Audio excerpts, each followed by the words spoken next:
Hi guys! It's been a while. Ngayon lang ulit ako nakapag-upload ng video. Maalala ko last 2023 pa. So today, I'll gonna take this opportunity, especially sa lahat ng clients ko sa Little Mix. I sincerely apologize for those people na nag-book ng order and yet I chose to cancel it. Hindi lang isang beses, kundi dalawa, tatlo. And it started last year pa ng December up until now. Ang daming na-disappoint na galit sa biglaang cancellation na ginawa ko. But again, sorry po. This is only my way to reach out to each and every one dahil hindi ko na kayang i-message isa-isa dahil marami na ring nagagalit. So ito na po. Last year, around December 2023, I was suffering with abnormal uterine bleeding. And it lasts for a month na dinudugo ako, which is not usual for me. It was also suspect that it was miscarriage but hindi pala.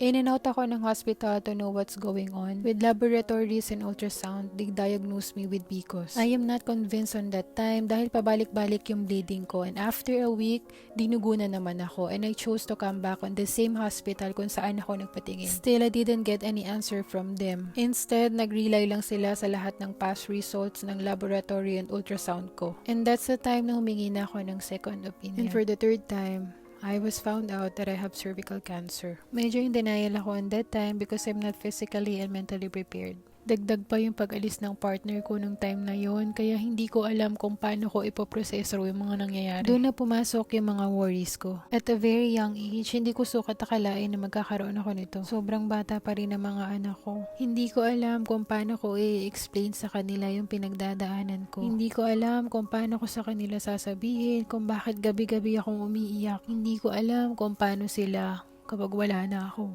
Oy, hindi na tayo magdadama for today's video kasi tapos na tayo doon. Naiiyak ko na lahat ng sakit at pinagpapasa Diyos ko na lang lahat ng pagsubok na darating pa sa akin. At dahil marami tayong prosesong pagdadaanan, magpapalakas muna tayo. At paunti-unti, kukuha tayo ng mga paila-ilang orders. Dahil kailangan din natin yan dahil malaki-laki yung kakailanganin natin. Kaya kayo dyan, umorder kayo ha. Alam nyo na. Pero alam nyo, na-realize ko, God send me those people around me na hindi ko kaano-ano. Na sobra yung pagmamalasakit at tulong na ibinibigay sa akin, sa amin ng mga anak ko.